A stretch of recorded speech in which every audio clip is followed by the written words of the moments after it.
हम लोगों की जो लास्ट क्लास हुई थी उसमें नेचुरल रिसोर्सेज वाला चैप्टर हमने स्टार्ट कर लिया था। ठीक है, नेचुरल रिसोर्सेज वाले चैप्टर में हम लोगों ने लास्ट क्लास में पढ़ा क्या था? We studied about the composition of what? Composition of air around us. हमारे आजू बाजू जो हवा है उस हवा के कंपोजिशन के बारे में हम लोगों ने लास्ट क्लास में, पिछली क्लास में बातचीत की थी। ठीक है, आज की क्लास में हम लोग हमारा सेक्शन 14.12 ये बेसिकली स्टार्ट करने जा रहे हैं, जिसकी हेडिंग है द मूवमेंट ऑफ एयर, यानी कि विंड। ठीक है, तो चलो टॉपिक को शुरू करते हैं, छोटे छोटे डिस्कशंस करते हैं और इस टॉपिक को आज की क्लास में फिर हम लोग कंक्लूड करेंगे। अब ये जो टॉपिक है विंड, क्या यार इससे पहले आप लोगों ने कभी भी सुना है? हाँ मैडम, हमने विंड के बारे में सुना तो है। कैसे? जब हम लोग पतंग उड़ाते हैं, है ना, तो पतंग उड़ाते वक्त कैसा होता है? हवा चलती है, अरे यार हवा चल रही है, पतंग डिस्टर्ब हो रही है उड़ने से। फिर तो वो हम लोगों ने फील किया है। हाँ, वहाँ पे हम लोगों ने विंड को क्या किया है? फील किया है। इसके अलावा हम लोगों ने पत्तियों को पेड़ में हिलते हुए देखा है। अब पेड़ की पत्तियां जो हिलती हैं, इससे ये पता चलता है कि वहां पर हवा चल रही है, वहां पे विंड है। डन। अच्छा, हम लोग हमारे कपड़ों को सूखने के लिए डालते हैं तो हमारे कपड़े उड़ते हैं, या फिर कई बार हम लोग गाड़ी चलाते हैं तो गाड़ी में जो चलाते वक्त जो तेज हवा रहती है, उस तेज हवा की वजह से हम लोगों के बाल उड़ते हैं या फिर हमारे दुपट्टा वगैरह उड़ता है। So the point is we cannot see air, है ना। हम लोग एयर को देख नहीं सकते, जिस तरीके से हम लोग बिजली को नहीं देख सकते। ठीक है, वैसे ही हम लोग यहाँ से एक पॉइंट कंक्लूड करते हैं, वी कैनॉट सी एयर। हम एयर को नहीं देख सकते, but we can see its effect, है ना। वी कैन सी, या फिर मैं कहूँ we can feel its effect. हम लोग उसके इफेक्ट्स को क्या कर सकते हैं? फील कर सकते हैं। जैसे कि पत्तियाँ हिल रही हैं, कपड़े उड़ रहे हैं, बाल, स्कार्फ, दुपट्टा उड़ रहा है ना। धूल मिट्टी उड़ते हुए दिख रही है, रेती उड़ते हुए दिख रही है, डस्ट के पार्टिकल्स एटमॉस्फेयर में दिख रहे हैं। डन। ये वो सारे इफेक्ट्स हैं, या वो ये सारे फीलिंग है जिससे हमें पता चलता है कि हाँ हवा चल रही है। आप कभी ऑब्जर्व करना, अगर आप किसी एक ऐसी जगह से ट्रैवल कर रहे हो दिन के वक्त, ठीक है, जहाँ पर आप लोगों को एकदम ठंडा ठंडा लग रहा है। जैसे हम लोग एक पर्टिकुलर जगह घूमने गए थे, ठीक है, उस पर्टिकुलर जगह पे गूगल मैप के सहारे हम लोगों को उस बीच तक पहुंचना था। ठीक है, बहुत लंबा डिस्टेंस था, मतलब हम लोगों ने ऑलमोस्ट 40 किलोमीटर्स की ड्राइव की थी उस बीच तक पहुंचने के लिए वाया अवर स्कूटी।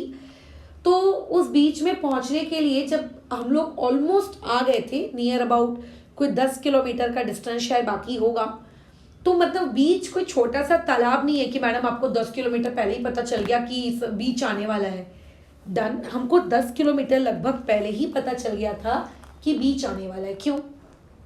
क्योंकि जब दिन के वक्त हम उस पर्टिकुलर जगह से ड्राइव कर रहे थे, ठीक है, तो इतनी प्यारी प्यारी ठंडी ठंडी हवा हमारे चेहरे पर, हमारी बॉडी पर हमको लग रही थी। सो वी कंक्लूडेड दैट कि ठीक है, समुद्र आ चुका है। हाँ, एंट्रेंस पॉइंट कहीं और है। और मैं बता दूं, वो मेरी लाइफ का आज तक का सबसे बेस्ट मोमेंट रहा होगा। ठीक है, उस जगह को देखना, मतलब मैं इमेजिन ही नहीं कर सकती कि उससे बेस्ट शीशोर आप कहीं देख सकते हो, उससे बेस्ट आप सनसेट कहीं देख सकते हो। कभी मैं इमेजिन ही नहीं कर सकती, इतना प्यारा था। खैर, तो हम लोगों को वो पहले ही पता चल चुका था कि हम लोगों का क्या है, बीच जो है वो आने वाला है। कैसे पता चला हम लोगों को? क्योंकि ठंडी ठंडी हवा दिन के वक्त 2-2:30 बजे के करीब, जहाँ तपती धूप थी, लेकिन हवा हमें एकदम ठंडी ठंडी लग रही थी। मैंने क्या कहा, 40 किलोमीटर्स की ड्राइव लेकर आए थे, तो जब 10 किलोमीटर्स पहले ही हमको आइडिया हो गया था कि हम लोग एक्चुअल में सही रूट पे भी हैं, क्योंकि हम लोगों को फीलिंग आ गई थी समुद्र वाली। ठीक है, उससे पहले के जो हमारे 30 किलोमीटर्स थे वो सिटी एरिया से हम लोग आ रहे हैं, हमें पता था कि यार कितनी धूप है, कितना चिलचिल है। बट जब हम लोग वो 10 किलोमीटर्स के रेडियस में आए तब हम लोगों को वो ठंडी ठंडी सी हवा लगी। हमने पूरा एंजॉय किया, अपना दिन वगैरह वहाँ पे अच्छे से स्पेंड किया। शाम को ऑब्वियस है कि वापस बैक टू द होम। तो जब हम लोग शाम को वापस जा रहे थे तो रोड भी वही था, समुद्र भी वही था, हम भी वहीं थे, लेकिन जो ठंडी ठंडी हवा हमको दोपहर के वक्त लग रही थी वो ठंडी ठंडी हवा हम लोगों को शाम के वक्त नहीं लग रही थी। No doubt atmosphere was cool, है ना, ठंडा एटमॉस्फेयर हो जाता है शाम को। ऐसा नहीं है कि पसीना टपक रहा था टप टप ऐसा बिल्कुल नहीं था। एक मिनट ऐसा नहीं था कि पसीना टपक रहा है, ऐसा नहीं है कि थकान हो रही है, अरे यार कितनी चिलचिलाती धूप है। लेकिन फिर भी जो दोपहर के वक्त ठंडी ठंडी हवा लग रही थी ना बॉडी पे, वो ठंडी ठंडी हवा कहीं मिसिंग थी। तुम बोलोगे मैडम हवा गायब हो गई, हवा चली गई, इजंट इट स्ट्रेंज, हवा कहाँ जाएगी, हवा को तो वही होना चाहिए था। अगर दोपहर के वक्त समुद्र की वजह से मुझे ठंडी ठंडी हवा लग रही थी तो शाम को जब मैं वापस घर आ रही हूँ तो भी तो मुझे ठंडी ठंडी हवा लगनी चाहिए। तो वो हवा कहाँ गई, ये हम लोगों का आज का टॉपिक है, पता है। एंड मैं ये कोई ऐसा नहीं कि मैं फेंक रही हूँ तुम लपेट रहे हो, ये प्रैक्टिकल एक्सपीरियंस है। आप खुद भी इसको फील कर सकते हो जब भी आप किसी ऐसी जगह पे जाओ जहाँ पे बहुत ज़्यादा वाटर है। नो डाउट अगर आप किसी लेक के बाजू से भी ट्रैवल कर रहे हो, किसी नदी के बाजू से भी ट्रैवल कर रहे हो तो ये चीज़ फील हो सकती है, बट उसका जो असर है वो थोड़ा कम होगा। और तुम तो जानते हो गर्मी इतनी ज़्यादा होती है कि इतनी ज़्यादा गर्मी में उसके असर की फीलिंग हमें नहीं आएगी। बट एक्चुअल में अगर आप किसी बड़े से समुद्र के पास इस चीज़ को फील करना चाहो तो आप डेफिनेटली इसे फील कर सकते हो। ये वाली जो चीज़ है ये एकदम प्रैक्टिकल एक्सपीरियंस है, ठीक है। आप एकदम इसको प्रैक्टिकली क्या कर सकते हो, आप देख सकते हो, आप इसे फील कर सकते हो, ठीक है। इंडिया में बहुत सारे बीचेस हैं, डन। आप कहीं पर भी जाइए, आप वहाँ जाके इस पर्टिकुलर चीज़ को फील करो। मैं तो भाई तुम लोगों को जिस पर्टिकुलर जगह की बात बता रही हूँ, ठीक है, वो तो आपका क्या नाम था उस पर्टिकुलर बीच का, रुको याद करने दो मुझको, बहुत ही प्यारा था। लेकिन आप इंडिया में कहीं पे भी, जैसे साउथ इंडिया में, गोवा में, है ना, आप कहीं पर भी इस पर्टिकुलर चीज़ को देख सकते हो। बट मैं जिस पर्टिकुलर बीच की बात बता रही हूँ मुझे एग्जैक्टली तो याद नहीं आ रहा है कि वो कौन सा है। तुम बोलोगे मैडम आप बोल रहे हो कि इतना अच्छा था लेकिन आपको याद नहीं आ रहा है। नहीं, एग्जैक्टली इसीलिए याद नहीं आ रहा है क्योंकि मैं बहुत सारी जगह वहाँ पे घूमी थी। जहाँ तक मुझे याद आ रहा है शायद से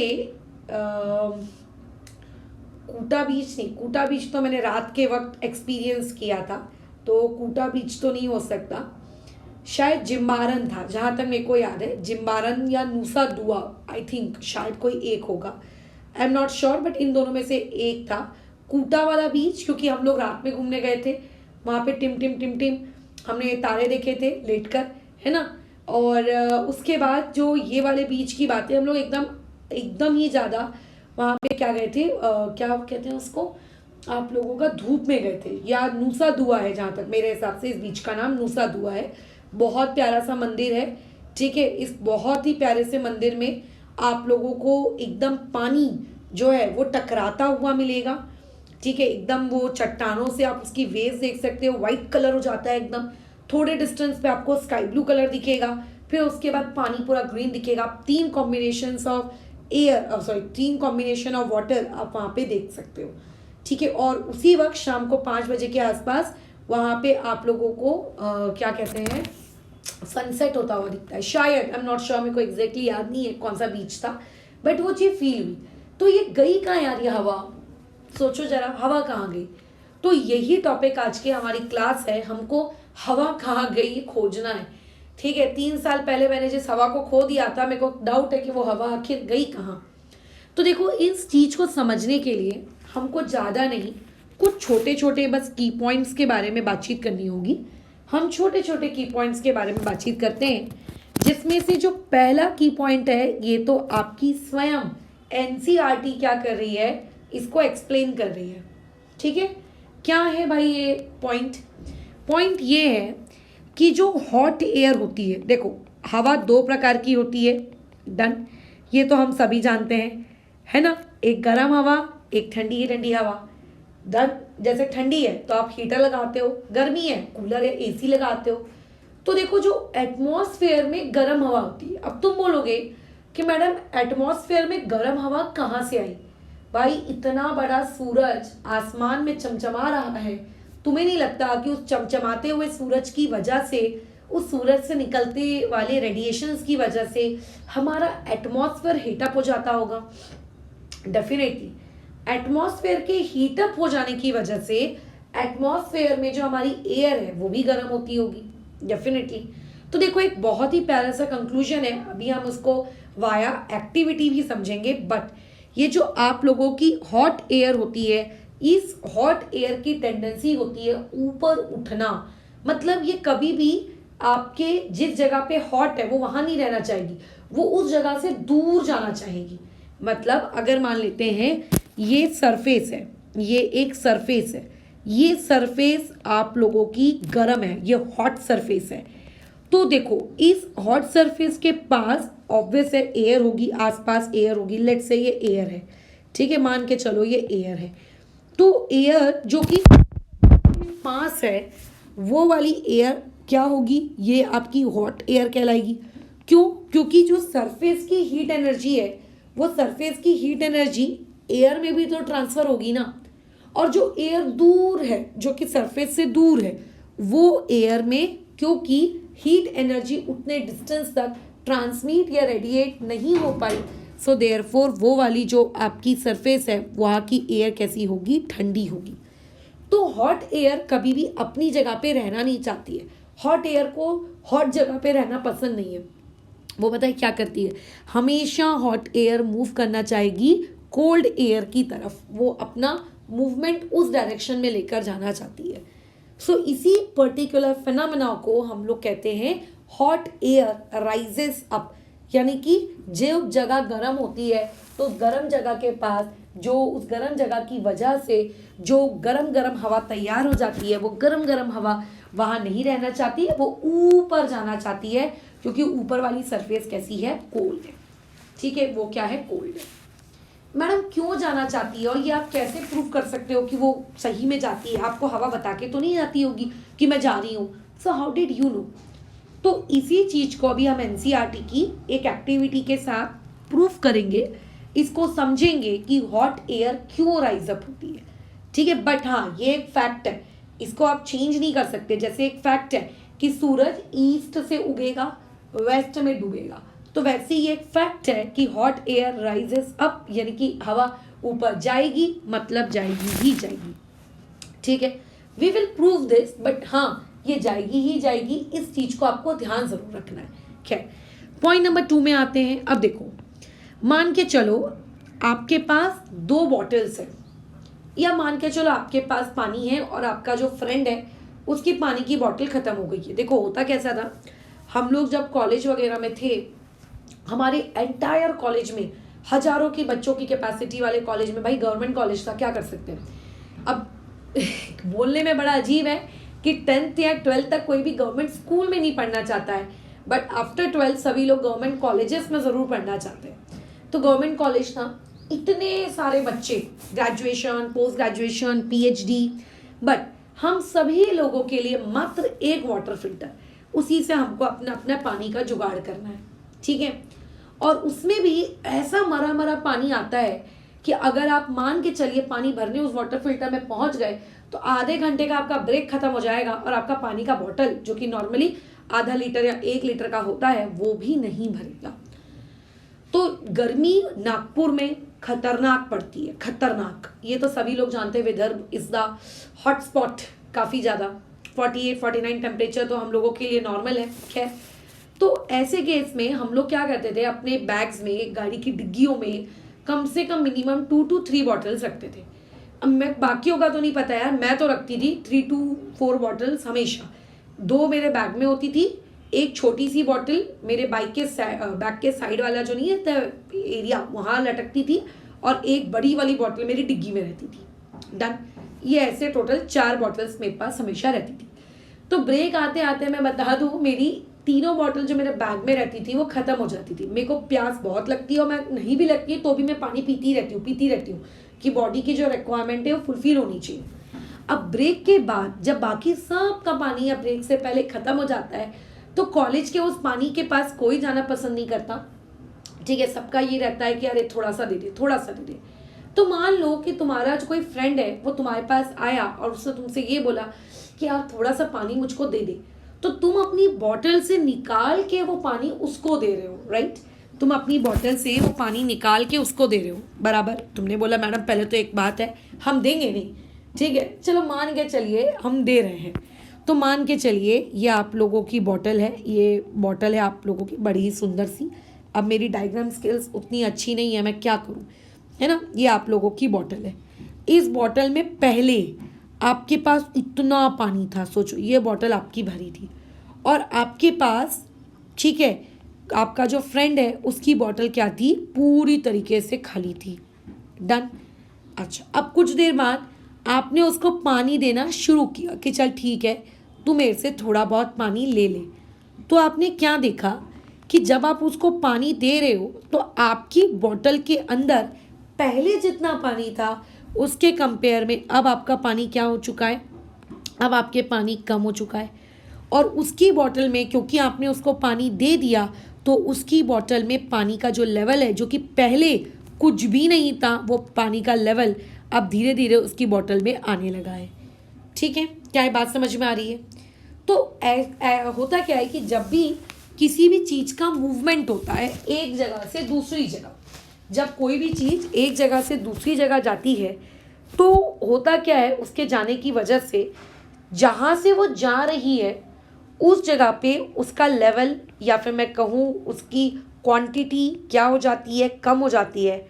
और जिस जगह पे वो गई, जिसको वो पर्टिकुलर चीज़ मिली, उसके पास उस पर्टिकुलर चीज़ का लेवल या फिर उस पर्टिकुलर चीज़ की जो क्वांटिटी है वो क्या हो जाती है, इंक्रीज हो जाती है। देखो, तुमने पानी दिया तो तुम्हारा पानी कम हो गया और जिसको तुमने पानी दिया उसके पानी का क्वांटिटी क्या हो गया, बढ़ गया। तो ऐसे ही अभी अभी मैंने आपको क्या बताया ऊपर कि हॉट एयर हमेशा ऊपर जाना चाहती है ना। मैंने आपको अभी अभी क्या पॉइंट बताया कि जो हॉट एयर होती है, ये हॉट एयर की इच्छा क्या होती है कि भाई मैं ऊपर जाऊं, ठीक है। हॉट एयर की इच्छा क्या होती है कि मैं ऊपर जाऊं। मतलब मान के चलो अगर ये आप लोगों की सरफेस है और इस सरफेस के पास हॉट एयर है, सरफेस के हॉट एयर होने की वजह से उसके आजू बाजू की हवा भी हॉट हो गई है, ठीक है। और ऊपर तक क्योंकि हीट एनर्जी नहीं पहुंच पाई तो यहाँ की हवा कोल्ड रहेगी। डन। तो आपकी जो हॉट एयर होती है ये हमेशा चाहती है कि मैं ऊपर जाऊं। अब तो मुझे एक बात बताओ, अगर हवा ऊपर जाएगी, अगर गर्म हवा ऊपर जाएगी तो गर्म हवा के ऊपर जाने की वजह से, उसके ऊपर जाने की वजह से ये जो नीचे की जगह है यहाँ पे एयर की जो क्वांटिटी है, एयर यहाँ पे कम हो जाएगी और ऊपर में एयर क्योंकि पहले से थी और नीचे से भी गर्म हवा ऊपर जाने लगी, मतलब एयर वहाँ पे बढ़ने लगी, तो एयर का जो परसेंटेज है या फिर जो मैं कहूँ क्वांटिटी है वो ऊपर बढ़ जाएगा। डोंट यू थिंक ऐसा होगा? बिल्कुल होगा, है ना। एकदम होगा, क्यों नहीं होगा मैडम, एकदम ही होने वाला है ऐसा, बिल्कुल होगा। तो क्योंकि जहाँ पे हवा कम है तो उस जगह को हम लोग कहते हैं लो प्रेशर रीजन, उसे हम लोग क्या कहते हैं, लो प्रेशर रीजन। और क्योंकि जहाँ पे हवा ज़्यादा है उस पर्टिकुलर जगह को हम लोग कहते हैं हाई प्रेशर रीजन, उसे हम लोग कहते हैं हाई प्रेशर रीजन। तो जब ये एयर, हॉट एयर जब ये उस तरीके से राइजअप होती है तो इस हॉट एयर के राइजअप होने की वजह से क्या होता है, एटमॉस्फेयर में एक क्या होता है, प्रेशर का डिफरेंस क्रिएट होता है। एटमॉस्फेयर में क्या होता है, प्रेशर का डिफरेंस क्रिएट होता है। क्या तुम्हें ये बात समझ में आ रही है कि ये प्रेशर का डिफरेंस क्यों क्रिएट होता है? हाँ, क्योंकि जब हॉट एयर राइजअप हो गई तो जिस जगह से वो गई वहाँ एयर की क्वांटिटी कम है और जहाँ वो गई वहाँ पे एयर की क्वांटिटी ज़्यादा है, सो देयरफॉर एक तरफ कम एक तरफ ज़्यादा, इसकी वजह से प्रेशर का एक डिफरेंस क्रिएट हो गया। प्रेशर का क्या हो गया, एक डिफरेंस क्रिएट हो गया। अब देखो प्रेशर का जो ये डिफरेंस क्रिएट होता है ना, ये हमारे एटमॉस्फेयर को नहीं चलता। मेरा एटमॉस्फेयर हड़काकर बोलता है ये मेरे को नहीं होना, ये प्रेशर का डिफरेंस, ऐसा बोल देता है। पता है वो क्या कहता है वो, कि मुझको नहीं चाहिए ये एटमॉस्फेरिक डिफरेंस, ये प्रेशर डिफरेंस मेरे को नहीं चाहिए। ठीक है, ये प्रेशर डिफरेंस जो क्रिएट हुआ है इसको वापस से नॉर्मल करो, बैक टू नॉर्मल, इसको वापस से आप नॉर्मल करो। तो यार इसको नॉर्मल हम कैसे करेंगे, ठीक है, इसे वापस से नॉर्मल हम कैसे करेंगे? तो हमारे हाथ में उसको नॉर्मल करना नहीं है। मैं उसको नॉर्मल नहीं कर सकती, तुम उसको नॉर्मल नहीं कर सकते, एटमॉस्फेयर खुद उसे नॉर्मल करता है। कैसे करता है? जैसे मान के चलते हैं घर में, जैसे अभी रिसेंटली 2 दिन पुरानी बात है, क्या नाम है, हमारे फ्रिज में कुछ मिठाइयाँ रखी हुई थी। ठीक है, उन मिठाइयों में से लेट से मेरे पापा सर्टेन मिठाई खा गए जो कि मेरे भाई और पापा के बीच में इक्वली डिस्ट्रीब्यूट होनी थी। जैसा कि मैंने पहले भी बताया, मुझे मिठाइयाँ बिल्कुल पसंद नहीं है। तो ऐसे केस में वो मेरे पापा खा गए, खुद का भी खा गए, मेरे भाई का भी खा गए। अब मेरा भाई चिड़चिड़ करे जा रहा है कि अरे यार ऐसा कैसे खा गए, अपना अपना हिस्सा खाना चाहिए, है ना, क्योंकि दोनों ही मिठाई के चटोरे हैं। तो अब वो चिढ़ रहा है कि मुझको मिठाई होना, अब पापा तो खा गए यार, वो कहाँ से मिठाई ला के देंगे। तो वैसे ही एटमॉस्फेयर में प्रेशर का जो डिफरेंस क्रिएट हो गया, अब एटमॉस्फेयर चिड़चिड़ कर रहा है कि नहीं नहीं मेरे को प्रेशर का डिफरेंस नहीं चाहिए, नहीं नहीं मुझे प्रेशर का डिफरेंस नहीं चाहिए। अब बेचारी हमारी मम्मी त्रस्त कि मैं क्या करूँ, इन लोगों की चिक चिक चिक चिक चिक चिक झकझक झकझक सुनने से बेटर है। उन्होंने क्या किया, अपनी मिठाई उठाई और दे दी मेरे भाई को, ले खा, खत्म कर, तेरे को तेरी मिठाई मिल गई ना, बस बात खत्म। उन्होंने अपनी मिठाई दी और पटक दी, ले खा, झगड़ा मत कर। तो वैसे ही हमारे एटमॉस्फेयर में जब ये प्रेशर का डिफरेंस क्रिएट हो जाता है ना, तो हमारे एटमॉस्फेयर में भी ढिशुम ढिशुम ढिशुम ढिशुम शुरू हो जाती है। हमारे एटमॉस्फेयर में झगड़ा शुरू हो जाता है, ढिशुम ढिशुम ढिशुम ढिशुम झगड़ा। हमारा एटमॉस्फेयर की जो मम्मी है वो भी आती है कि ले मेरे पास की हवा रख और यहाँ पे तू भग, यहाँ से ये लेकर प्रेशर डिफरेंस खत्म कर। तो इसका मतलब होता क्या है, उस चीज को बैक टू नॉर्मल बनाने के लिए कहीं और की हवा उस कम हवा वाले जगह पे जाती है। मतलब हुआ क्या है, यहाँ पे बहुत ज़्यादा एयर है, यहाँ पे मोर एयर है, यहाँ पे लेस एयर है, और यहाँ पर आप लोगों की लेट से नॉर्मल एयर है। नॉर्मल मतलब ना कम ना फिर ज़्यादा, मान के चलो। तो होगा क्या, झगड़ा होने लगा, डिशुम डिशुम डिशुम डिशुम होने लगा। उस डिशुम डिशुम से परेशान हो गई नॉर्मल एयर। नॉर्मल एयर ने बोला कि जा तो मेरे पास से एयर ले ले और तू भी नॉर्मल हो जा। ऐसा किया, ठीक है, ऐसा किया। तो जब नॉर्मल एयर से लेस एयर की तरफ जब चीज़ें ट्रैवल हुई, तो इसी ट्रैवलिंग को हम लोग कहते हैं मूवमेंट ऑफ एयर। ठीक है, इसी को तो कहेंगे मूवमेंट ऑफ एयर। लेकिन क्या तुम्हें रीज़न पता चला कि एयर का मूवमेंट क्यों हुआ? उस प्रेशर डिफरेंस को वापस से ठीक करने के लिए वो एयर ने क्या किया, उसको मूवमेंट करवाना शुरू किया, और यही मूवमेंट ऑफ एयर क्या कहलाता है, आप लोगों का विंड कहलाता है। बट अभी क्यूरियोसिटी नहीं आएगी कि मैडम अगर आपकी मम्मी ने मिठाई दे दी तो आपकी मम्मी क्या खाएंगी?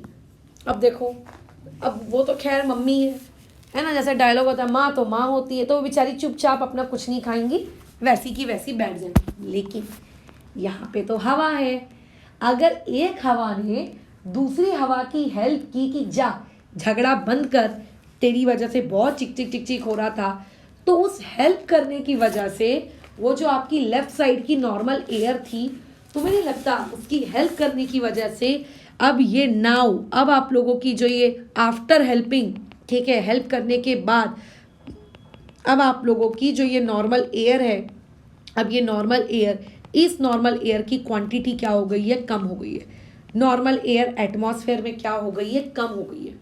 अब ये नॉर्मल एयर खुद भी झगड़ा करेगी, तो इस नॉर्मल एयर को, इसके झगड़े को रोकने के लिए अब कोई और इसको हवा देगा, है ना, कोई इसकी तरफ अपने मूवमेंट को स्टार्ट करेगा। तो बस इसी तरीके से मूवमेंट एक जगह से दूसरी जगह, दूसरी जगह से तीसरी जगह, तीसरी जगह से चौथी जगह होता जाता है, और उस चीज़ को हम लोग क्या कहते हैं, विंड कहते हैं। डन, इसे हम लोग क्या कहते हैं, विंड कहते हैं। तो बेसिकली विंड नॉर्मल भी हो सकती है, जैसे अभी बहुत प्यारी प्यारी ठंडी ठंडी हवा चल रही है, मैं छत पर हूँ, और कई बार बारिश में एकदम खतरनाक तूफानी बारिश भी होती है जिसमें एकदम साए साए साए साए हवा चलती है। तो बेसिकली ये सारा का सारा तामझाम हवा के मूवमेंट का ये होता क्यों है? तो इसके दो ही रीजंस होते हैं। सबसे पहला रीजन होता है हीटिंग ऑफ एयर, हवा के गर्म होने की वजह से विंड का मूवमेंट होता है, और दूसरा रीजन होता है फॉर्मेशन ऑफ वाटर वेपर्स। ठीक है, खैर वाटर वेपर वाले टॉपिक पे आज हम लोग बातचीत नहीं कर रहे हैं, लेकिन ये दो वो सबसे इम्पॉर्टेंट रीजन है, ठीक है, जिसकी वजह से बारिश और हवा चलती है। हवा किस लिए चलती है? हीटिंग ऑफ एयर की वजह से। विंड क्या रीजन क्या है? विंड का रीजन है हीटिंग ऑफ एयर। और फॉर्मेशन ऑफ वाटर वेपर की वजह से क्या होता है? फॉर्मेशन ऑफ वाटर वेपर की वजह से रेन होता है। यानी कि ये वो दो चीजें हैं जो हमारे एटमॉस्फेयर में क्या करती हैं? चेंजेस क्रिएट करती हैं। ठीक है, जो कि हमारे एटमॉस्फेयर में क्या करती हैं? चेंजेस क्रिएट करती हैं। इन्हीं की वजह से बारिश और हवा जैसी चीजें होती है। खैर, बट अभी हमारा मुद्दा क्या है कि मैडम हवा क्यों चलती है? तो देखो, जब हवा आपकी गर्म हो जाती है तो गर्म हवा की टेंडेंसी होती है कि वो राइज अप हो जाएगी। राइज अप हो जाने की वजह से क्या हो जाएगा? वो ऊपर चली जाएगी। तो ऊपर वाली जगह में ज़्यादा प्रेशर क्रिएट होगा और नीचे वाली जगह में लो प्रेशर क्रिएट होगा, और इसी हाई और लो प्रेशर की वाली चीज़ को बैलेंस आउट करने के लिए चीज़ों का मूवमेंट होता है। और इसी मूवमेंट को बेसिकली हम लोग क्या कहते हैं? हम लोग इसको क्या कहते हैं? इसको विंड कहते हैं, है ना। तो अगर किसी ने तुमसे सिर्फ एक शब्द में पूछा कि विंड किस वजह से होती है, चाहे वो तेज विंड हो, चाहे वो धीरे धीरे वाली विंड हो, चाहे वो मीडियम वाली विंड हो, तो विंड के होने के बहुत सारे रीजंस हो सकते हैं। बट हमारा सिलेबस कहता है uneven heating of the atmosphere in different regions of the earth. अलग अलग जगह पे अलग अलग अमाउंट में हीटिंग होती है। मान लेते हैं जो पेड़ की छांव है, जैसे गर्मियों में सबको पेड़ की छांव में बैठना अच्छा लगता है। क्यों? ठंडी ठंडी हवा आती है। क्यों आती है ठंडी ठंडी हवा? क्योंकि वो जो जहाँ पे हवा गर्म है, उस गर्म रीजन से हवा फ्लो होते हुए पेड़ की तरफ आती है, क्योंकि वहाँ पे कूलनेस है, डन। तो वहाँ पे हम लोगों को क्या लगता है? ठंडा लगता है। हम जब ज़मीन पे होते हैं तो ज़मीन पे हमको उतनी हवा फील नहीं होती, लेकिन जब हम किसी बिल्डिंग के टॉप पे खड़े होते हैं तो वहाँ पे हमें ज़्यादा हवा लगती है। क्यों? क्योंकि नीचे से हवा ऊपर की तरफ आ रही है और इसी मूवमेंट को हम फील करते हैं, और इसी चीज़ को हम लोग कहते हैं विंड। तो यानी कि विंड का अर्थ पे कॉज होने का जो मेजर रीज़न है, वो मेजर रीज़न क्या है? Uneven heating. But uneven heating के अलावा और भी ऐसे फैक्टर्स हो सकते हैं, जैसे कि आपकी बुक वाला कह रहा है रोटेशन ऑफ द अर्थ। अर्थ के रोटेशन की वजह से भी विंड पर असर पड़ता है। जैसे कई बार आप लोगों ने न्यूज़ रिपोर्टर जो वेदर रिपोर्ट को फोरकास्ट करते हैं, उनके मुंह से आपने सुना होगा ना कि अभी यहाँ से बंगाल की खाड़ी से तूफान आ रहा है, अभी यहाँ के समुद्र से आप लोगों का तूफान आ रहा है। ऐसा कुछ सुना होगा ना कभी तो, राइट। तो रोटेशन ऑफ अर्थ भी एक फैक्टर है, हाँ, बट वो किस तरीके से काम करता है ये अभी हम लोगों के सिलेबस में नहीं है। ठीक है, वो हम लोग बाद में पढ़ेंगे कभी फ्यूचर में। लेकिन rotation of earth is also one of the factor, like uneven heating of the atmosphere. ये uneven heating of the atmosphere ये पहला फैक्टर है, रोटेशन ऑफ द अर्थ ये दूसरा फैक्टर है। इसके अलावा तीसरा फैक्टर है प्रेजेंस ऑफ माउंटेन रेंजेस। ठीक है, आपके जो बड़े बड़े पहाड़ होते हैं, इन पहाड़ों की वजह से भी आप लोगों की क्या होते हैं? विंड पर असर पड़ता है। बट खैर ये हम लोगों के सिलेबस का पार्ट नहीं है, तो इस पे हम लोग नहीं जाएंगे। लेकिन फिर भी एक छोटा सा डिस्कशन अपन कर सकते हैं, जैसे कि मैडम माउंटेन की वजह से कैसे फ़र्क पड़ता है। देखो, ये माउंटेन है, मान लेते हैं यहाँ से हवा इस तरीके से स्ट्रेट ट्रैवल करते हुए आ रही है। अगर यहाँ पे माउंटेन नहीं होता, ठीक है, बराबर, अगर यहाँ पे माउंटेन नहीं होता तो क्या होता? आप बोलते कि मैडम अगर यहाँ पे माउंटेन नहीं होता तो आप लोगों की जो हवा है वो सीधा सीधा चली जाती, एकदम मज़े से ट्रैवल करते हुए, चलो करके आगे चलते हैं, है ना। लेकिन क्योंकि वहाँ पे बहुत बड़ा सा माउंटेन आ गया है, तो माउंटेन के आ जाने की वजह से अब उस माउंटेन से आपकी हवा टकराएगी और टकराकर वो इधर चली जाएगी या हो सकता है इधर चली जाए, इन द सेंस उसका डायरेक्शन क्या हो जाएगा, चेंज हो जाएगा, है ना। तो इसीलिए जो बड़े बड़े पहाड़ होते हैं, जो बड़े बड़े पर्वत श्रृंखलाएं होती हैं, ये एक दीवार के जैसे काम करती हैं जो कि हवा को आगे पास नहीं होने देती हैं स्ट्रेट वे में। वो उन्हें या तो नीचे की तरफ भेजती हैं या तो फिर उनको ऊपर की तरफ, या उनका डायरेक्शन विंड का क्या करवा देती हैं, वो क्या करवा देती हैं, चेंज करवा देती हैं। ठीक है ना। अब ऐसा ही सेम क्वेश्चन तुमको यहाँ पे लिख के दिया है, देखो। How do the presence of Himalayas change the flow of a wind blowing from Allahabad toward the north. मतलब इलाहाबाद से नॉर्थ की तरफ जो हवा बहती है उसके पे क्या असर पड़ता है इन माउंटेन रेंजेस की वजह से। ठीक है। तो वो ये बताना चाह रहा है कि इस माउंटेन रेंज की वजह से आप लोगों की जो एयर है वो प्रॉपर तरीके से क्या नहीं कर पाती है, आप लोगों की ट्रैवल नहीं कर पाती है ना, ये आप लोगों की ट्रैवल नहीं कर पाती है। तो ऐसे केस में क्या होता है, एक तरफ हाई प्रेशर क्रिएट हो जाता होगा और एक तरफ आप लोगों का क्या हो जाता होगा, लो प्रेशर क्रिएट हो जाता होगा। बराबर, एक तरफ आप लोगों का हाई प्रेशर क्रिएट हो जाता होगा और एक तरफ आप लोगों का क्या होता होगा, लो प्रेशर क्रिएट हो जाता होगा। डन। और क्योंकि जब एक तरफ लो और हाई प्रेशर क्रिएट हो जाता है तो इस लो और हाई प्रेशर के क्रिएट होने की वजह से आप लोगों को वहाँ पे क्या देखने को मिलते हैं, चेंजेस देखने को मिलते हैं। वहाँ पे आपको क्या देखने को मिलते हैं, चेंजेस देखने को मिलते हैं। बराबर, कैसे चेंजेस हो सकता है, कहीं ठंडी ठंडी हवा चल रही हो सकता है कहीं पे ठंडी ठंडी हवा नहीं चल रही हो सकता है कहीं पे बारिश हो रही हो सकता है कहीं पे बारिश नहीं हो रही हो। ठीक है। तो ये जो माउंटेन रेंजेस है, ये माउंटेन रेंजेस काफ़ी हद तक आप लोगों को लो प्रेशर और काफ़ी हद तक आप लोगों को क्या करते हो, हाई प्रेशर क्रिएट करने की वजह से, मतलब क्रिएट करते हुए मिलते होंगे। ठीक है। अच्छा, बराबर, बस यही है इसका प्रॉपर तरीके से आंसर मैं आपको ऑफिस है कि ग्रुप में शेयर कर दूंगी। बट खैर, तो ये आपके कुछ फैक्टर्स हैं जिनकी वजह से मूवमेंट ऑफ एयर पे असर पड़ता है। तो यहाँ पे आप लोगों का क्वेश्चन पूछा जा सकता है कि what are the factors affecting the movement of air. कौन से ऐसे फैक्टर्स हैं जो जिनकी वजह से मूवमेंट ऑफ एयर अफेक्ट हो रहा है।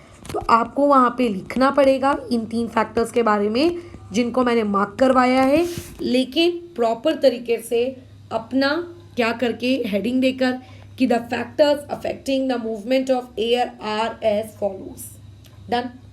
ओके, अभी आगे बढ़ते हैं। जैसे ये तो मैंने एक छोटा सा टॉपिक तुम्हें ओवरऑल आइडिया दे दिया कि इस तरीके से हवा क्रिएट होती है, ऐसा होता है, वैसा होता है। बट अभी हम लोगों का एक बहुत ही इम्पॉर्टेंट केस हम लोग डिस्कस करने जा रहे हैं। वो यहाँ पे in the form of duration भी पूछा जा सकता है या फिर 1 मार्क के क्वेश्चन के तौर पे भी पूछा जा सकता है। ड्यूरिंग डे, जो कि मैंने बोला था ना कि जब हम लोग बीच घूमने जा रहे थे तो वो ठंडी ठंडी हवा हमको लग रही थी गाड़ी चलाते वक्त, लेकिन रात के वक्त ठंडी तो थी बट हवा नहीं थी। कहाँ गई वो हवा? तो वो हवा कहाँ गई, इसकी खोज में अब हम लोग डिस्कशन करेंगे। देखो, मान लो यहाँ पे वाटर का कोई सोर्स है, ठीक है। अच्छा, ठीक है मैडम, यहाँ पे वाटर का सोर्स है, ओके। अब यहाँ पे आप लोगों का वाटर है और दूसरी तरफ मान के चलो आप लोगों का सैंड है, मिट्टी है, रोड है, वॉटएवर, ठीक है। मान लो यहाँ सैंड है और यहाँ पे हमारे सूरज जी ऊपर खड़े हैं, हमारे सूरज भगवान ऊपर यहाँ पे खड़े हुए हैं, ठीक है। डन। अच्छा, ultimate source of life on the earth is sun. Sun की वजह से ये हम लोगों की पूरी पृथ्वी पे जिंदगी पॉसिबल है। खैर, तो ये जो सन है, इस सन से ऑब्वियस है कि हीट एनर्जी आ रही होगी। डन। ये हीट एनर्जी सन इसको भी दे रहा होगा, है ना। अच्छा, ये हीट एनर्जी इस सैंड को भी दे रहा होगा। अब मैं तुम्हें बता दूं, ये जो सूरज देवता हैं ये भेदभाव नहीं करते। मुझे पानी पसंद नहीं है, मैं पानी को कम हीट दूंगा। मुझे पानी अच्छा नहीं लगता, मुझे पानी पसंद नहीं आता, मैं इसे कम हीट दूंगा। अरे, मुझे सैंड ज़्यादा पसंद आती है, मैं सैंड को ज़्यादा हीट दूंगा। ऐसा नहीं होता है। हीट सन की तरफ से सबको इवनली डिस्ट्रीब्यूट होती है। हाँ, ये बात अलग है कि कुछ चीज़ों की हीट को एब्जॉर्ब करने की टेंडेंसी कम होती है। ठीक है, ये बात अलग है कि कुछ चीज़ों की हीट को एब्जॉर्ब करने की टेंडेंसी अलग होती है। जैसे देखना, हम लोगों के आजू बाजू बहुत सारे ऐसे सब्सटेंस होते हैं जो कि आपके गर्म करते हैं माहौल को, और कुछ चीज़ें ऐसी होती हैं जो एरिया को गर्म नहीं करती, है ना, क्योंकि सबकी हीट को एब्जॉर्ब करने की टेंडेंसी अलग अलग होती है। ठीक है, इसके बारे में हम लोगों ने केमिस्ट्री के आई थिंक फर्स्ट चैप्टर में बात किया था या सेकंड में बात किया था, लैटेंट हीट के बारे में। सबकी टेंडेंसी हीट को एब्जॉर्ब करने की अलग अलग होती है। तो मैं सैंड के बारे में बात करती हूँ। जो आपकी सैंड होती है ना, और अगर मैं वाटर का कंपैरिजन करूँ तो सैंड बेसिकली ज़्यादा हीट एब्जॉर्ब कर लेती है। ये जो सैंड है ना, ये आप लोगों की ज़्यादा हीट को एब्जॉर्ब करती है, और आपका जो पानी है उसके कंपेयर में, ठीक है, आपका जो पानी है उसके कंपेयर में ये क्या करता है, लेस हीट एब्जॉर्ब करता है कंपेयर में। मैं किसकी बात कर रही हूँ, कंपेयर में। ठीक है, वो कंपेयर में लेस हीट एब्जॉर्ब करता है। तो अगर मैं पूछूंगी कि किसका टेम्परेचर ज़्यादा है, तो क्योंकि सैंड ने ज़्यादा हीट एब्जॉर्ब की तो उसका टेम्परेचर हाई होता है, और जो आप लोगों का पानी है क्योंकि उसने उसके कंपेयर में कम हीट एब्जॉर्ब की तो इसका जो टेम्परेचर होता है वो कैसा होता है, लेस होता है। मतलब समुद्र में टेम्परेचर क्या कहते हैं, आपको धूप में कम लगेगा और रेत आपको ज़्यादा गर्म लगेगी। और आपने ये फील भी किया होगा कि रेत गर्म हो जाती है, रेत पे चल पाना पॉसिबल नहीं होता है क्योंकि रेत बहुत ज़्यादा, या फिर रोड़े आपकी जो है बहुत ज़्यादा पानी हीट एब्जॉर्ब करती है, पानी उतना ज़्यादा हीट एब्जॉर्ब नहीं कर पाता है। अच्छा ठीक है, तो क्या हो गया मैडम, हीट एब्जॉर्ब कर ली सो कर ली। अब देखो, होता ये है कि हमारा जो पानी है उसके ऊपर में हवा होगी, होगी कि नहीं होगी, बिल्कुल मैडम, उसके ऊपर हवा होगी, एयर होगी। हम लोगों का जो मिट्टी है, हमारा जो रोड है या हमारा जो सैंड है उसके ऊपर भी हवा होगी, बिल्कुल मैडम, उसके ऊपर भी हवा होगी। कौन सी वाली हवा ज़्यादा गर्म होगी, तो तुम बोलोगे मैडम क्योंकि सैंड ने ज़्यादा हीट एब्जॉर्ब की है तो उसके ज़्यादा हीट एब्जॉर्ब करने की वजह से ये वाली एयर ज़्यादा हॉट होगी, और क्योंकि पानी ने कम हीट एब्जॉर्ब की है तो इसकी हवा कोल्ड होगी कंपैरेटिवली। ठंडा मतलब ऐसा ठंडा नहीं कि 0 डिग्री सेल्सियस है, बट कंपैरेटिवली, कंपैरिजन वाइज आप लोगों के सैंड के ऊपर की हवा गर्म होती है और पानी के ऊपर की हवा दिन के वक्त कैसी होती है, ठंडी होती है। ठीक है, बराबर, ये ठंडी होती है। अच्छा, अब जैसे कि हमने पहले ही डिस्कस किया, हॉट एयर की टेंडेंसी क्या होती है। ठीक है, हॉट एयर की टेंडेंसी क्या होगी, हॉट एयर की टेंडेंसी होगी मैं ऊपर जाऊं।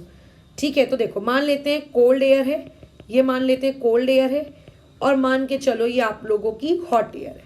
अब हॉट एयर को अपनी जगह पे रहना पसंद नहीं है, हॉट एयर चाहेगी कि मैं ऊपर चली जाऊं। हॉट एयर क्या चाहती है कि मैं ऊपर जाऊं, तो हॉट एयर क्या होगी, कुछ देर बाद क्या करेगी, ऊपर चली जाएगी। हॉट एयर क्या हो जाएगी, कुछ देर बाद ऊपर चली जाएगी, और यहाँ पे बेसिकली क्या क्रिएट हो जाएगा, आप लोगों का नो एयर वाली सिचुएशन क्रिएट हो जाएगी। तो नो एयर वाली सिचुएशन क्रिएट हो गई। अब जैसा कि मैंने ऑलरेडी पहले ही डिस्कशन करके बता दिया था कि ये नो एयर वाली सिचुएशन की वजह से झगड़ा शुरू हो जाता है कि नहीं मेरे को हवा चाहिए, मुझे हवा चाहिए। तो ये होता क्या है कि यहाँ से हवा इसको नॉर्मल करने के लिए ट्रैवल करती है कि चल ठीक है भाई, तू रख हवा, ठीक है, तू हवा रखे, और इसी मूवमेंट को हम लोग क्या कहते हैं, विंड कहते हैं। बट ये मूवमेंट हुआ कहाँ से कहाँ, आपका जो कोल्ड एयर यानी कि वाटर के पास की हवा ट्रैवल करके कहाँ गई, लैंड के पास की हवा के पास गई। क्यों वाटर की हवा लैंड की हवा के पास गई, ये मैंने समझा दिया, क्योंकि वहाँ की हवा ऊपर चली गई थी, वहाँ पे वैक्यूम क्रिएट हो गया था, इसीलिए। तो इसीलिए कहा जाता है कि दिन के वक्त जो हवाएं होती हैं वो पानी से ज़मीन की तरफ आती हैं, और इसीलिए जब हम लोग स्कूटी ड्राइव कर रहे थे तो हमको ठंडी ठंडी हवा फील हो रही थी, क्योंकि पानी से हवा ट्रैवल होते होते किसकी तरफ आ रही थी, रोड की तरफ ट्रैवल होकर आ रही थी। ठीक है, बराबर। तो ये है इसका रीज़न कि during the day the direction of the wind would be from the sea to the land. और ये बहुत इंपॉर्टेंट क्वेश्चन है, 1 मार्क के लिए पूछा जा सकता है कि what would be the direction of wind या फिर एयर ड्यूरिंग डे टाइम। तो आपको पता होना चाहिए फ्रॉम समुद्र टू द लैंड। ठीक है, समुद्र से कहाँ की तरफ हो जाता है, लैंड की तरफ हो जाता है ये वाला मूवमेंट। कब, आप लोगों के दिन के वक्त। क्यों, क्योंकि दिन के वक्त जो भी आपका लैंड होता है ये ज़्यादा गर्म होता है एज कंपेयर टू पानी, ये ज़्यादा गर्म होता है। खैर ठीक है, क्लियर है वाली चीज़, ओके। अब हम बात करते हैं ड्यूरिंग नाइट, क्योंकि मैंने क्या कहा था कि जब हम लोग वापस लौट रहे थे तो चीज़ें हो गई थी ठंडी। ठंडे होने की वजह से हमें ऐसा नहीं है कि हमारा पसीना टपक रहा था, लेकिन जो ठंडी ठंडी हवा थी ना वो फील नहीं हो रही थी। ऐसा लग रहा था कि हमारी ठंडी ठंडी हवा कहीं चली गई है। ठीक है, ऐसा लग रहा था कि हमारी ठंडी ठंडी हवा कहीं चली गई है, राइट। तो ऐसे केस में आखिर ऐसा क्यों हुआ? तो देखो, जैसे रेगिस्तान जो होता है ना, रेगिस्तान में सुबह दोपहर के वक्त आपको जितना गर्म लगता है ना, रात के वक्त मैं बता दूं आपको उतना ही ज़्यादा ठंडा लगता है। मतलब रेती जितनी गर्म होती है ये उतनी ज़्यादा ठंडी भी होती है। मतलब अगर आपको ऐसा लगता है कि रात के वक्त मैडम पानी ज़्यादा ठंडा होगा और ज़मीन कम ठंडी होगी, ऐसा नहीं है। ठीक है, रात के वक्त आपकी ज़मीन, आपकी जो रेत है उसकी टेंडेंसी पानी के कंपेयर में ज़्यादा होती है ठंडा होने की। मतलब जैसे कि यहाँ पे मान लेते हैं आपके पास पानी है, ठीक है, और यहाँ पे मान लेते हैं आपके पास सॉइल है या फिर सैंड है, ठीक है। तो यहाँ पे मैंने लिख दिया कि यहाँ पे वाटर है और यहाँ पे मैंने लिख दिया कि यहाँ पे आपके पास सैंड है। वाटर के ऊपर भी एयर होगी, नो डाउट, ठीक है। सैंड के ऊपर भी एयर होगी, नो डाउट।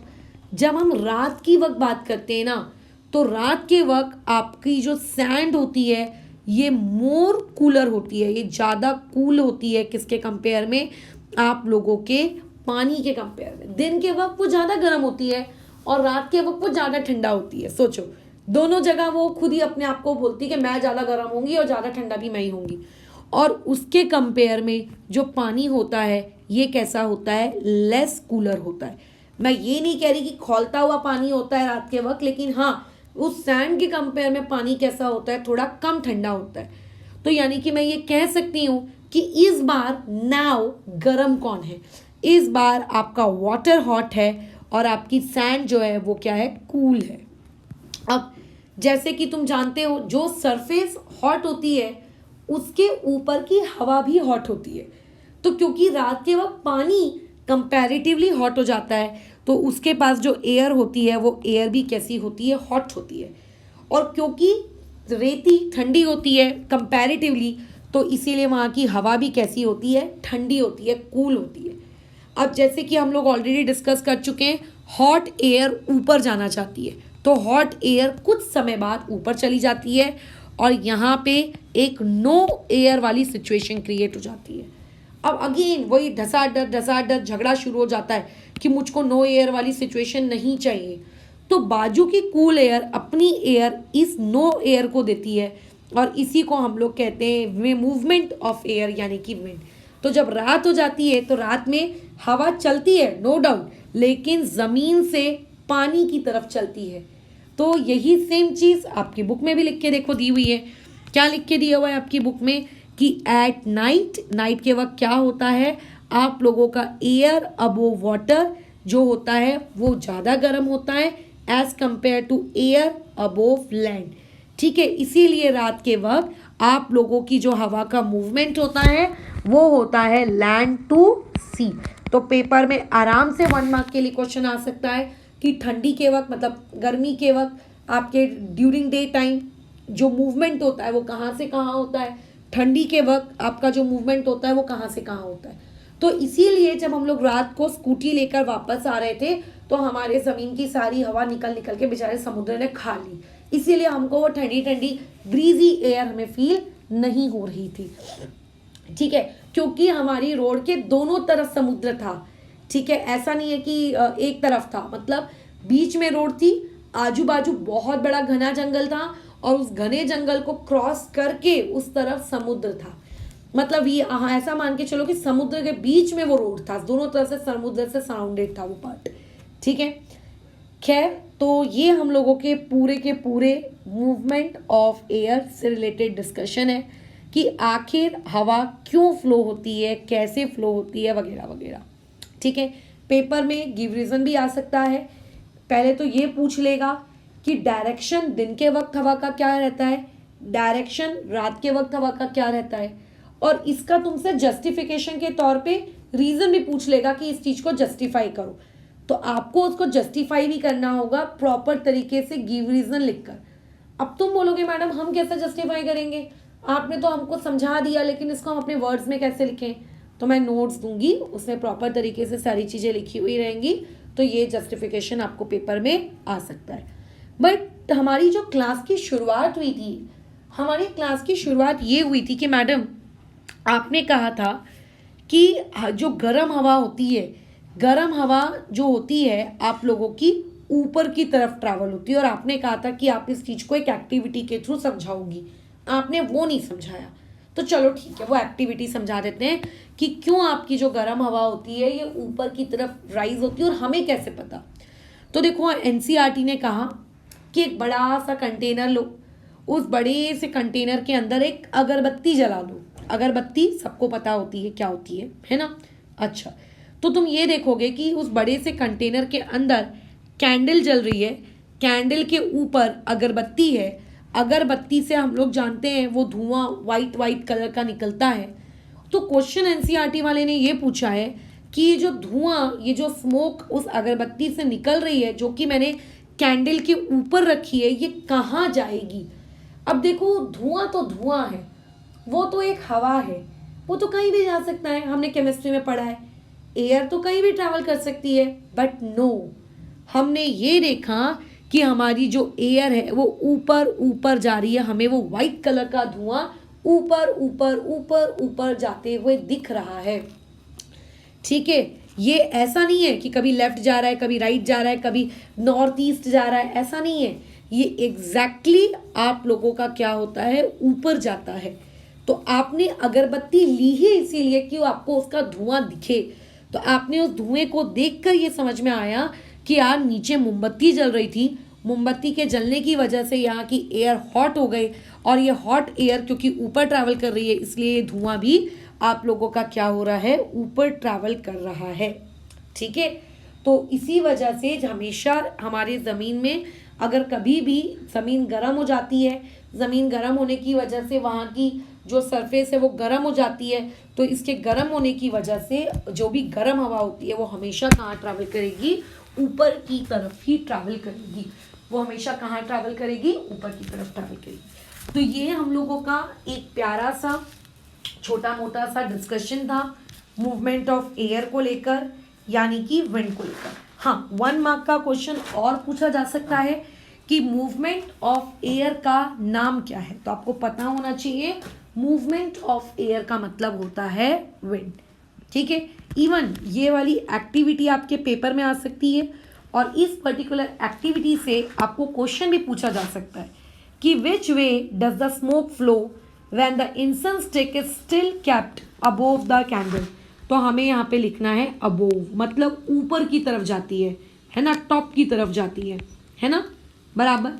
और अगर मान लेते हैं किसी और डायरेक्शन में वो नहीं जाती है, तो इसका रीज़न क्या है कि एयर हमेशा, हॉट एयर हमेशा ऊपर की तरफ खुद को राइज अप करने की कोशिश करती है। तो लास्ट क्लास में हमने एटमॉस्फेयर के बारे में पढ़ा था, आज की क्लास में हमने मूवमेंट ऑफ एयर के बारे में पढ़ लिया है। तो फिलहाल यहाँ पे हम लोगों का अभी जो डिस्कशन है वो समाप्त होता है। कल की क्लास में अगेन हम एक बहुत इम्पॉर्टेंट टॉपिक के बारे में पढ़ेंगे जिसका नाम होगा क्या, आप लोगों का रेन। ठीक है, कल हम लोग रेन के बारे में पढ़ेंगे कि आखिर बारिश क्यों होती है। देखो, हवा चलना, बारिश होना, दोनों का एक ही रीज़न है क्या, पहला एयर का ऊपर ऊपर जाना और दूसरा वाटर वेपर्स का क्रिएट होना। तो आज हम